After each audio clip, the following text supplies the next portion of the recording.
اللہ الرحمن الرحیم۔ السلام علیکم ورحمۃ اللہ وبرکاتہ۔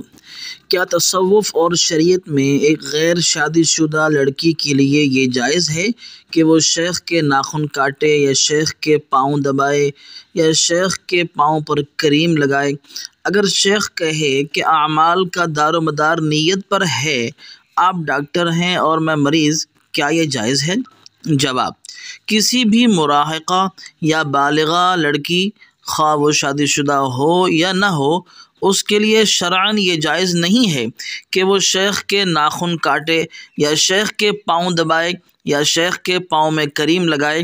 ایسے امور میں شیخ کی اطاعت جائز نہیں ہے، اگرچہ شیخ یہ کہے کہ اعمال کا دار و مدار نیتوں پر ہے، لیکن حضور اکرم نے ارشاد فرمایا صلی اللہ علیہ وسلم: لا طاعت لمخلوق فی معصیت الخالق، اللہ کی ناراضگی میں مخلوق کی اطاعت جائز نہیں۔